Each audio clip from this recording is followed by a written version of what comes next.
Mama can't walk anymore? The little boy whispered, "Mama can't walk anymore." The cowboy carried them both into his cabin. Late afternoon, outskirts of a snow-draped frontier town. Winter, 1887. Snow dusted the winding dirt road, where earth met sky in a dull blur of gray and white. The sun had begun to dip, casting long shadows across the frozen path that led away from the main stretch of town. Along that road trudged a woman and a boy, heads bowed not just from wind, but from something heavier. Nell Hawthorne, not yet 30, bore the weight of a heavy flour sack across her back. Her dark hair clung to her cheeks, damp from breath and snow. Every step was deliberate, careful. Her boots left staggered imprints, one slightly deeper than the other. Beside her walked her son, Caleb. He was 5, maybe a little older, the kind of child who had learned early that silence was safer.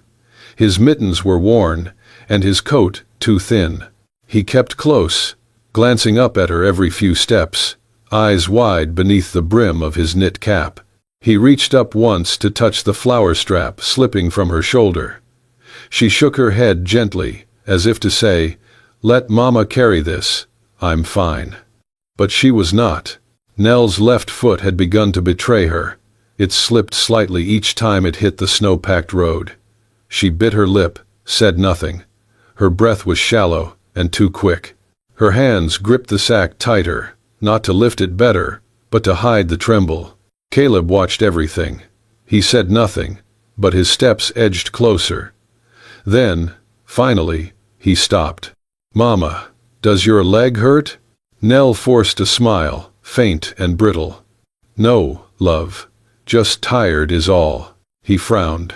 Then, without asking, he knelt on the snowy road and began pressing his small hands against her ankle. Clumsy, but careful. "Let me rub it," he whispered, "so it stops hurting." Nell placed a hand on his shoulder, her expression cracking. She closed her eyes. He knew there was no more hiding it. They continued, slower now. A narrow cabin appeared ahead, framed by a broken fence and bare trees. Smoke curled from the chimney. Only a few more yards. Then her body gave out. She bent to ease the sack to the ground, but her left knee buckled without warning. She dropped silently, no cry, no moan. The flour bag tipped, splitting slightly at the seam. A soft plume of white spilled across the snow, indistinguishable from the ice around it. Nell tried to rise. Her hand slipped, her thigh shook, her ankle was done. She pressed her back to the fence, sliding down into the drift. Her face had lost all color, but it was not from the cold. "Mama?" Caleb's voice was a frightened thread. I just need a minute," she murmured. She didn't meet his eyes. He looked around. His breath formed uneven clouds. Then he saw a man through the window of the cabin, a tall figure bending over a saddle, working quietly. Caleb hesitated, then turned and ran. He tapped on the door with his little fist. Once, twice, 3 times. The door creaked open, revealing the man, rugged, broad-shouldered, maybe mid-30s, with wind-chapped skin and a dark beard. Caleb swallowed. "Sir, my mama can't walk anymore. Could you carry her inside?"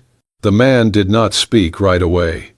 He looked past the boy to the woman curled in the snow. Then he stepped into the cold. Nell lifted her head as he approached. Her voice was barely above the wind. "I didn't faint, and I didn't fall. My leg just doesn't listen to me right now." The man crouched, nodded once, then carefully slipped one arm behind her back, the other beneath her knees. He lifted her as if she weighed no more than that flour sack, now half buried in the snow. With one arm, he held her steady. With the other, he reached out, and Caleb took his hand. He said nothing, and together, the 3 of them crossed the threshold into warmth. Evening settles in. The cabin breathes with firelight. Elias carried Nell through the open door, the wind sighing shut behind him. Inside, the cabin welcomed them with the scent of wood smoke and iron. The warmth hit her like a wave, shocking, tender. He set her down gently on a chair near the hearth, her injured leg cradled with care. The fire crackled louder as Elias added more logs, building it to a full flame. Orange light danced along the floorboards, chasing off the cold.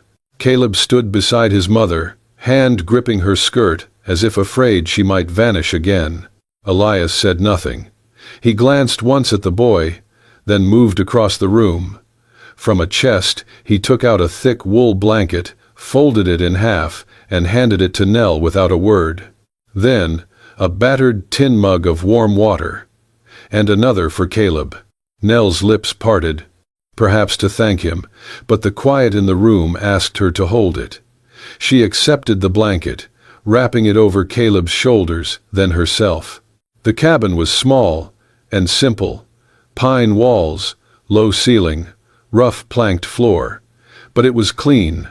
Lined shelves held jars of dried herbs and beans, a rocking chair in the corner, a faded embroidery hoop on the wall, the thread halfway through a forgotten flower, a scarf neatly folded on the edge of the dresser, untouched by dust. It had once belonged to a woman, that was clear. Elias returned with a small basin and a kettle of steaming water. He glanced at Nell's feet. "You can't get the boot off?" he asked, voice like low gravel. She hesitated. "It's swollen."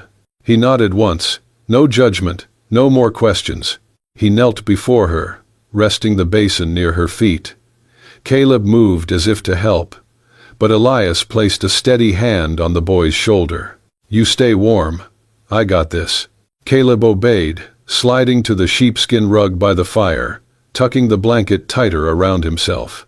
Elias loosened the laces of her boot, his hands large but gentle. When she flinched, he slowed. His touch was deliberate, like someone used to working with things that could break. Nell watched him, watched how he didn't rush, watched how he filled the silence, not with words, but with presence. The boot came off with a soft tug. Her ankle was already swelling, red blooming through the skin. Elias did not comment. He dipped a cloth into the warm water, wrung it out, and placed it lightly against the bruised area. Nell winced. Elias looked up at her, holding her gaze for a long beat. "Just bruised, maybe a sprain," he said quietly. "You'll be all right."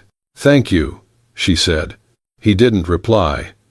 He stood, washed his hands, and turned back toward the fireplace. As he did, he caught sight of Caleb fidgeting with his sleeve, trying to hide a tear in the fabric. Elias reached for a small tin box from a nearby shelf. Inside were a needle, some black thread, and a pair of old buttons. He knelt beside the boy and motioned for his arm. Caleb hesitated, then offered the sleeve. Elias threaded the needle, clumsy at first, but determined. His thick fingers moved awkwardly, but he worked with care, pulling each stitch tight and slow. Caleb watched in silence. Then, softly, the boy whispered, "No one's fixed my clothes since Papa." Elias's hand paused in mid-stitch, his brows pulled together slightly. He did not speak. Instead, he tied off the thread, snipped it short, and laid the boy's arm gently back across his lap. Then, he reached up and ran his hand once, firmly, warmly, across Caleb's head, tousling his hair. A single gesture, nothing more. But Caleb leaned into it. And Nell, watching, said nothing, but her eyes stung for the first time that day. Morning arrived softly, like a secret kept between mountains. Nell woke to the warmth of a still-burning fire and the faint scent of pine smoke curling through the air. Caleb lay curled beside her, his small hand resting against her arm. A second blanket, one they had not brought, was tucked gently over both of them. Someone had thought of them in the night. She blinked against the soft light spilling in through the window. Outside, the snow had settled smooth over the ground, untouched. A silence not empty, but whole. Across the room, Elias sat by the window. He was sharpening a knife, slowly, rhythmically, as the light touched the angles of his face, etched with lines not from age, but from years lived too hard and too honestly. The rasp of steel on stone was the only sound for a long time. Nell's voice broke the stillness, low and clear. "I didn't mean to make it your burden." Elias did not turn from the window. "You didn't." Just that. No bitterness, no charity, as if it were a truth as natural as sunrise. She adjusted the blanket around Caleb and sat up straighter, wincing as her leg protested.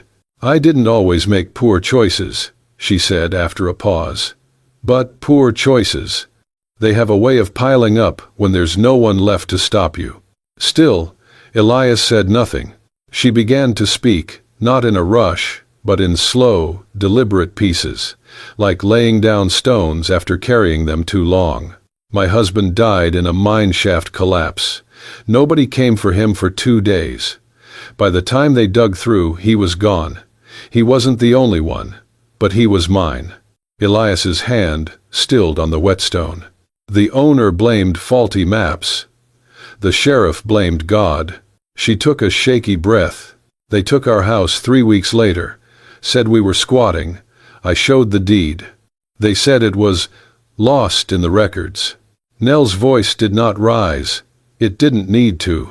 "After that, the people I thought were friends stopped looking me in the eye. Caleb got sick that winter. No doctor would come. I started walking because there was nothing else to do." Elias finally looked over. His eyes met hers, steady. "And now you're here," he said simply. Nell nodded. "Yes, now I'm here." Silence returned. But it was different now. Not distance, recognition. Her gaze wandered across the room, tracing the lines of the small cabin. It was spare, but not unlived in. And in the far corner, beneath a slanted shelf of books, sat a small wooden box. She tilted her head. There, tucked carefully beside it, was a carved horse no longer than her palm, a cloth rabbit, missing an eye but still upright, and a pair of tiny boots, scuffed but kept clean. "You had children?" she asked quietly. Elias's gaze drifted toward the corner. "One," he said. "A boy." She waited for more. None came. But the way he said it, low and final, told her everything. She didn't ask how or when. Some griefs don't need names to be real. Then, Caleb's small footsteps broke the silence. He shuffled into the room, rubbing his eyes with one hand. In the other, he held a scrap of paper, smudged with charcoal. "I found this in that box," he said, holding it up. It was a child's drawing. Rough lines, stick figures, a house with smoke curling from the roof. But the face drawn on the man, there was something tender there, something remembered. "Is this your son?" Caleb asked, offering it to Elias. Elias took the paper slowly, his fingers brushing the boy's. He looked at it for a long time, then nodded once. "Yes," he said, "that's him." Caleb nodded too, like it was something sacred. Nell watched Elias's face. There was no bitterness, no fury, just a quiet ache, worn smooth by time, and the deep stillness of someone who had learned to carry loss like a second skin. She lowered her eyes, not out of shame, but out of respect. And for the first time since the snow began to fall, she felt she had found somewhere she could breathe. The wind had softened, but the cold still clung to the windows like frost-bitten breath. Nell woke with a sharp jolt. Pain clawed its way up her leg, fierce and immediate, radiating from her ankle like fire trapped beneath skin. She swallowed hard, trying not to wake Caleb, who slept soundly beside her. Slowly, she shifted her weight, biting her lip. But even the slightest movement sent a shock of agony through her calf. She froze, breathing through her nose, eyes clenched tight. "Mama," Caleb whispered, stirring beside her. "Your leg's purple." She looked down. The swelling had grown overnight, dark and angry under the pale light of morning. Just then, the back door creaked open. Elias stepped inside, snow dusting his shoulders. He carried a bundle of firewood under one arm and a bunch of dried herbs in the other. He paused as he saw her. Read the tightness in her face, the way her hands gripped the blanket. Without a word, he set the firewood down and crossed the room. "Let me see," he said quietly. Nell hesitated, pride flaring like a last defense. But when she met his eyes, steady, quiet, free of judgment, she exhaled. She nodded. Elias knelt beside her, gently lifting the blanket. With careful fingers, he rolled the hem of her dress to just above the knee. His hands were calloused but warm, movements precise, controlled. The bruise spread in deep shades of blue and violet from her ankle up the side of her calf. He pressed gently on the flesh, watching her reaction, speaking in a low, even tone. "Tendons strained, not torn. You'll walk again, just not today." Nell managed a wry smile. "Well, that's good news for the flour sack, at least." Elias didn't glance up. "I like to think I'm a little sturdier than a sack." That drew a huff of laughter from her, small, surprised. He stood, washed his hands, then moved about the room with a calm efficiency. A pot went on the stove, water boiling. He crushed the herbs in an old ceramic bowl, the scent of sage and pine filling the room. From a shelf, he pulled a torn shirt and began ripping it into strips. When he returned, he dipped the cloth in hot water, mixed the herbs into a thick paste, and applied it gently to her leg. Nell clenched her jaw, her eyes stinging. "Breathe," he said softly. "I've got you." His fingers were firm, anchoring. Not invasive, not cold, just there. When the bandage was in place, he rested one hand lightly on her knee. "That leg's got stories in it now," he murmured. "Might be worth something." He stood then, leaving her in a silence that felt fuller than words. Later, Elias prepared a meal. Nothing fancy. Cornbread, reheated dried meat, a soup made from foraged greens. Caleb insisted on helping. He took the tarnished spoons from the drawer one by one, wiping each carefully with the hem of his shirt before placing them on the table. When they sat down, Elias reached for his bowl without a word. Caleb glanced at him, hesitant. "Do we pray or something?" Elias paused, looked to Nell. She gave a small nod. So Elias bowed his head and said, "Thanks for the food. And the company." The room felt warmer after that. During the meal, Caleb giggled when Elias pretended to taste the soup, made a dramatic face, then added a pinch of salt with exaggerated precision. Nell laughed, not out of politeness, not forced. Real, honest. The kind of laughter that hadn't touched her mouth in a long, long time. As the fire crackled and the bowls emptied, Caleb's eyelids began to droop.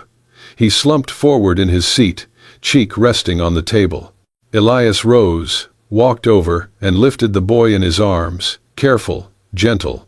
He cradled Caleb like he was made of something precious, something remembered. Nell watched, her breath catching. "He hasn't laughed like that since his father died," she said softly. Elias didn't turn around, but his voice reached her, low and certain. "Then let's give him more days like this." The sky hung heavy with low clouds, the air still but tense, like a pause before a sentence too long held back. The sharp clatter of hooves on the frozen road broke the morning hush. A wagon creaked to a halt outside the cabin. Elias stepped out, rifle in one hand, only to lower it as he recognized the man on the seat. "Harlan Fitch," he said simply. The visitor jumped down, brushing snow from his coat. He was taller than Elias, stockier, with a quick, narrow gaze that scanned the surroundings. His arms were full, sacks of flour, a tin of coffee, dried beans. "Brought what you asked," Harlan said. Then his eyes landed on Nell, who had come to the door, Caleb clutching the edge of her skirt. He blinked. "Well," he muttered, "that's new." Nell nodded politely, then disappeared inside. Harlan leaned in toward Elias. "You sure about this? Folks might start talking." Elias did not flinch. "Let them." They unpacked the supplies in silence. But Harlan could not hold back long. As Elias reached for the last sack, he said quietly, "Heard talk in town. Wade Collier's offering money. A bounty." Elias stilled. "For who?" Harlan glanced at the cabin door. "Woman. And a kid. Descriptions match. Word is, she took something of his." Elias turned, walked inside without a word. Nell sat by the fire, hands folded in her lap. "Why would he put a price on you?" Elias asked, voice low. Nell looked up, eyes already full of the answer. "I took the deed," she said. "The one he forged to take our land. I meant to give it to the lawyer in Red Hollow. Never got the chance." Elias's jaw tightened. He paced once, twice, then stood still. "You should have told me. I did not mean to bring danger to your door," she said softly. "You didn't," he replied. "But it's here now." The silence that followed was not cold. It was the quiet of two people facing the truth, together, but not yet touching. Night came early. The wind howled like old memories at the corners of the cabin. Elias went out to fetch more wood. Nell, exhausted, dozed beside the fire, one hand draped across her lap, the other half curled near Caleb's empty blanket. The boy sat across the room, bundled in his own little cocoon of silence and wool, knees hugged to his chest. He had heard things. Things children always hear when adults think they whisper low enough. Elias returned with arms full of logs. He looked toward the fire, expecting Caleb to be curled against his mother. He was not. The boy was in the far corner, small and hunched, eyes glassy. Elias set the wood down quietly and walked over.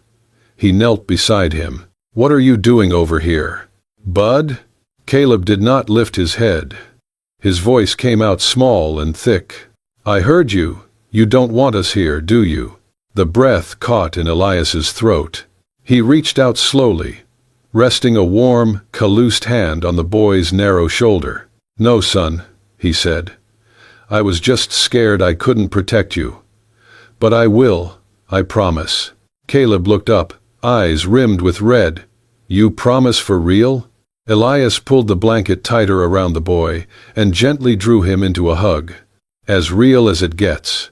They stayed that way for a long moment, the storm whispering at the windows, the fire cracking like a steady heart.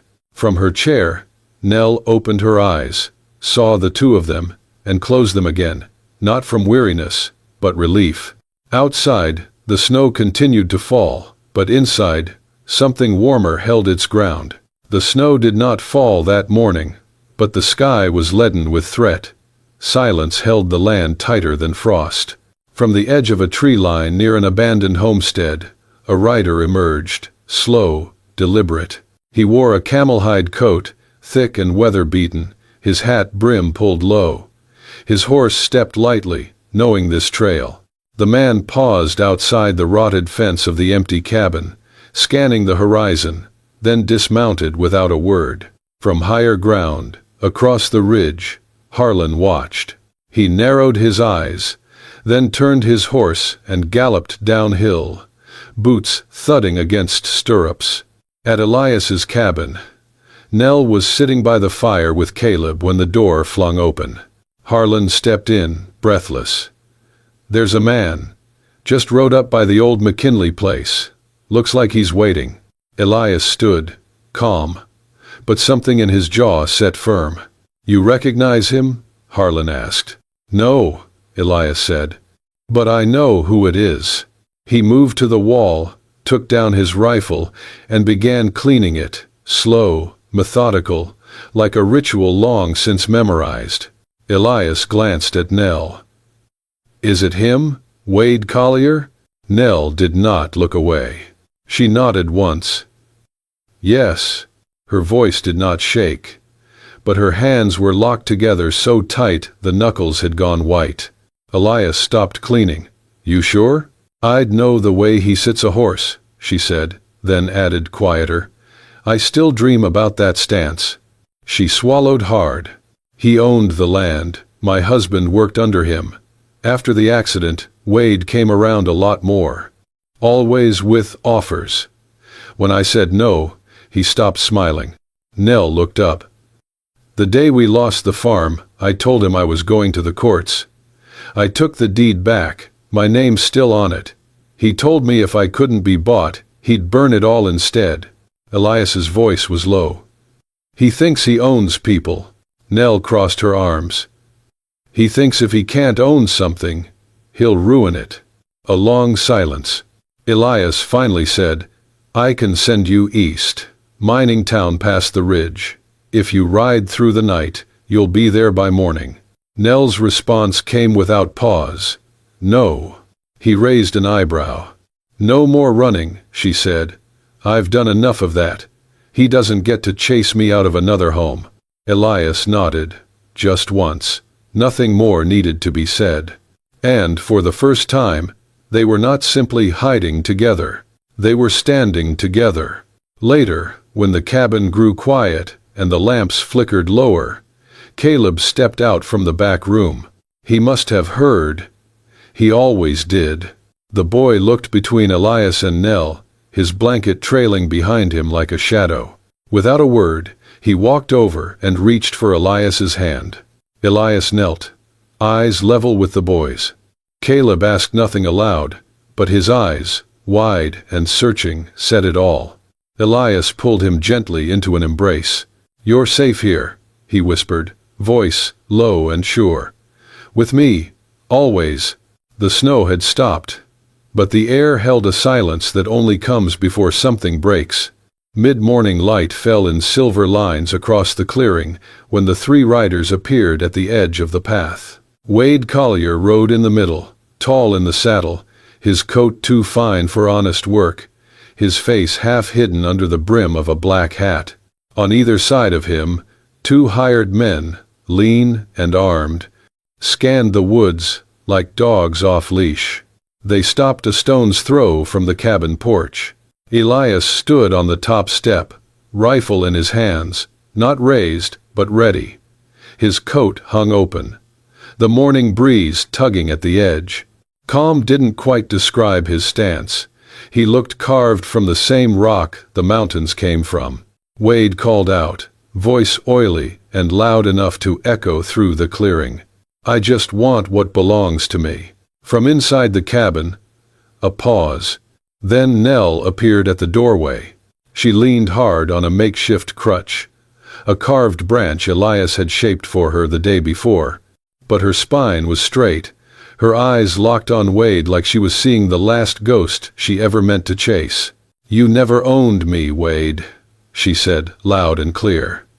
You don't now. Wade clicked his tongue, shifted in the saddle. That's not how the law sees it. You ran. You stole property, mine, and I've got reason enough to haul you back, dead or alive. Elias's voice was low and flat. You got papers to prove that? Wade held up a leather folder. Writ signed by the Collier estate. Says she's got debts unpaid. Elias didn't move. But from the tree line behind, a horse approached. Harlan trotted in, dismounted, and nodded toward the cabin. Sorry I'm late, he muttered. From behind him, another man rode forward, older, spectacles glinting in the sun, a satchel at his side. The lawyer. He dismounted slowly, then reached into his coat and unfolded a stamped document, holding it up with calm precision. This, the lawyer said, is a notarized claim for the land, registered 3 days ago in the name of Nell Hawthorne, including the deed she retrieved. With witness signatures, he turned toward Wade. And unless you have a superior claim filed through the district court, I'd suggest you stand down. Wade's jaw clenched. The folder in his hand shook just slightly. Bullshit, he snapped. You think I'll let some miner's widow and her mountain dog play house on my land? Elias's tone dropped to steel. She ain't playing. Wade's hand twitched toward his sidearm, but Elias moved first, faster than breath. The crack of the rifle shattered the cold morning. Wade's shoulder jerked back as the bullet struck. He howled, toppled from the saddle, and hit the ground with a thud. His gun clattered beside him, untouched. The two men with him bolted, spurring their horses in panic, leaving dust and broken pride behind them. Elias walked down the steps, slow and measured. He did not look at Wade writhing in the snow. Next time, Elias said evenly, it'll be center mass. Harlan approached Wade, towing his pistol away. You want to press charges? I'm happy to be the witness you never asked for. Wade said nothing, just groaned, clutching his bleeding arm, the fight gone out of him. Back at the cabin, Nell pulled Caleb close. She had kept him inside, away from the door, but the sound of the gunshot had cut through everything. He trembled, eyes wide. Nell whispered, "It's over. He can't hurt us." But Caleb didn't respond. He just looked toward the door. Then it opened. Elias stepped in, rifle slung behind his shoulder now, calm returned to his face. He knelt down, held out a hand, steady and sure. Caleb hesitated, then stepped forward. Small fingers reached out and found Elias's hand. He gripped it, tight. "Pa?" the boy whispered. Elias blinked, but he didn't hesitate. He closed his hand around Caleb's and said softly, "Yeah, I'm here." The sun crested gently over the ridge, casting golden light on the thawing world. Snow melted in steady drops from the cabin's eaves, pattering softly onto the packed earth below. It was the first quiet morning in what felt like years. Nell sat on the front step, wrapped in a wool shawl, her injured leg bandaged neatly with clean white cloth. The pain had dulled, and with it, the fear that had long nestled in her chest seemed to loosen its grip. Her eyes followed the figures moving down by the corral. Laughter echoed across the clearing. Caleb was perched atop a small pony, Harlan walking beside him, steadying the reins. The boy's laughter rang clear and bright, dancing through the frosty air like a promise. Nell's lips curved into a smile, not the practiced kind she used when hiding sadness, but something deeper, freer. She rested a hand on her heart without thinking. Behind her, the cabin door creaked. Elias stepped out, carrying something small in his hand, an old handkerchief, carefully folded. He walked down the step, stopped beside her, and crouched without a word. He didn't kneel. There was no grand gesture. He simply unfolded the handkerchief and revealed a thin, worn silver ring, dulled by time, but whole. He took Nell's hand, turned it gently palm up. "You can stay as long as you want," he said, voice soft and steady. "Or forever." Nell didn't answer right away. Her fingers closed around the ring, as if it held more than just metal, memories, weight, the truth of being seen. She met his eyes and said, "I think I'm already home." He let out a breath, as if something inside him finally eased. A hawk called overhead as the morning stretched further. Life, quiet and resilient, moved around them. Nell stood, using her crutch, and watched as Caleb climbed down from the pony and ran toward the barn. Later that afternoon, Elias took Caleb by the hand and led him to the back of the barn. He opened a weathered trunk and lifted out a child-sized saddle, worn but sturdy. "This was mine when I was your age," he said, brushing off the dust. "Think you're ready for it?" Caleb's eyes widened. "Really?" Elias nodded. "We got a lot of work to do, partner." Caleb took the saddle with reverence, like it was a treasure. The sun dipped lower, casting warm amber across the valley.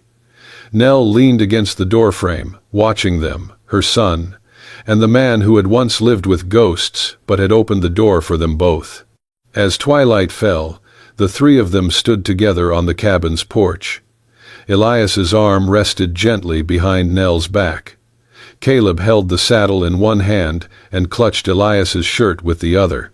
They looked out at the land, wild, open, and uncertain, but now it held the shape of something different. Not just survival, not just shelter, but belonging. And that, Nell thought, was enough. For now. For always. And so, under the vast western sky, a woman who had lost everything found something greater than a home. She found a reason to stay. A boy found laughter again. And a man who thought he was done with the world learned that some hearts were still worth opening. If this story stirred something in you, hope, warmth, or just the need to believe in second chances, then go ahead and hit that hype button.